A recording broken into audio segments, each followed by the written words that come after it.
Hello, everyone, and thank you for joining me today. My name is Blake Oldham, and in this presentation, I'll be offering a policy critique on one of Canada's most significant and timely public policies, the National Housing Strategy, also known as the NHS. This critique will assess the policy's real-world effectiveness and its theoretical foundations and explore how it affects and influenced by various actors across local, provincial, federal, and Indigenous levels of governance. It will also highlight the differences between applied and theoretical approaches to policy analysis. The National Housing Strategy was launched in 2017 by the Government of Canada as a 10-year, $82+ billion plan aimed at improving access to safe, affordable, and inclusive housing. It was introduced in response to a worsening housing crisis that saw home prices and rent skyrocket, particularly in cities like Vancouver, Toronto, and Montreal, while wages failed to keep at the same pace. The NHS was also designed to reduce homelessness and recognize that access to housing is a fundamental human right, a declaration later made official in the National Housing Strategy Act of 2019. This idea that housing is a right reflects important concepts in the social political theory, such as equity, inclusion, and the state's role in ensuring basic needs are met. The policy formulation process followed a structured and a relative inclusive approach. First, the government conducted research using data from Statistics Canada and Canadian Mortgage and Housing Corporation, or the CMHC, to better understand housing trends and needs.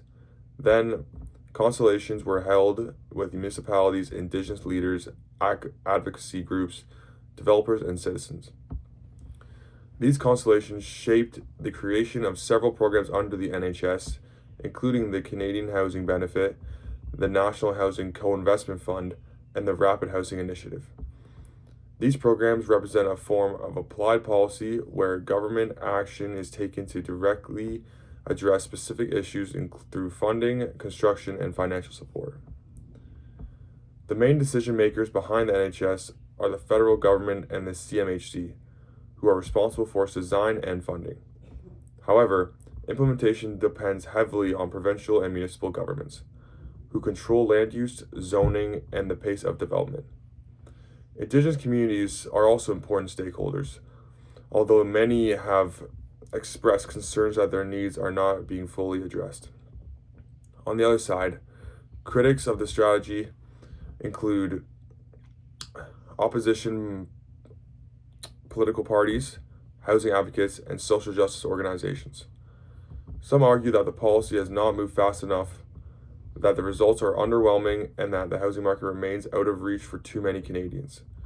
Indigenous organizations in particular have highlighted the lack of distinct Indigenous housing strategy, especially for people living off reserve, as a major oversight.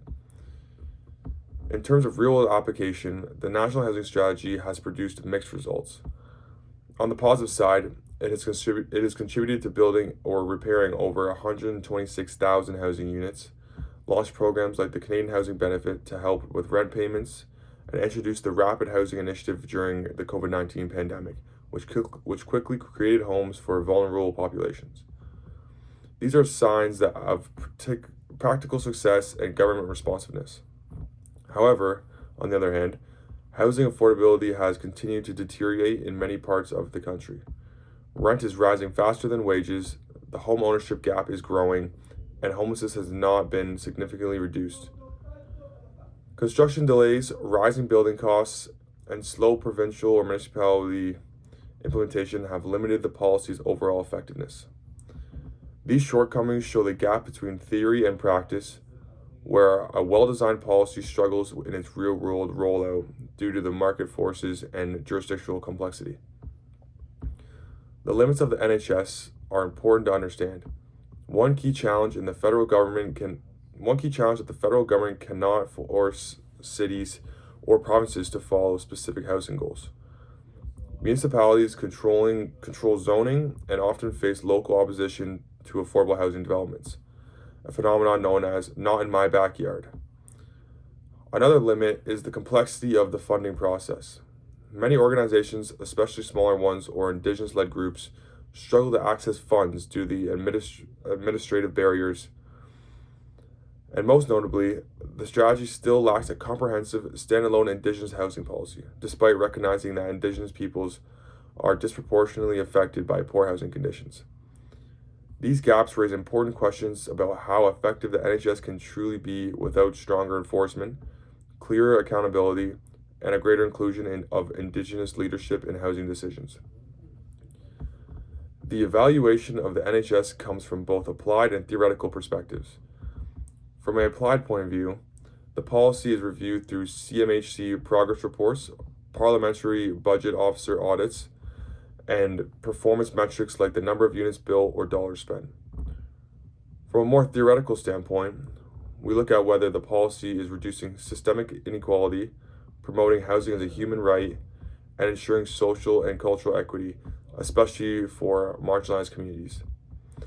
Public opinion also plays a role in evaluation.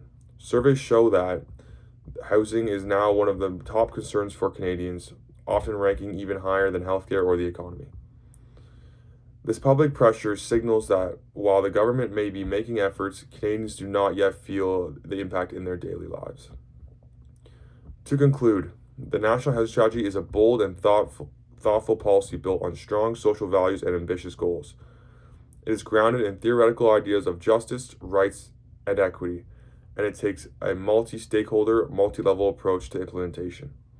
However, in practice, it has fallen short in several key areas, especially in achieving affordability, serving Indigenous communities, and overcoming local resistance. This policy critique highlights the difference between an ideal policy on paper and the political, economic, and structural challenges that affect it in its real-world success. Moving forward, Canada may need a more enforceable housing framework, a separate Indigenous housing strategy, and a greater commitment to shifting housing away from market speculation and back toward meeting basic human needs.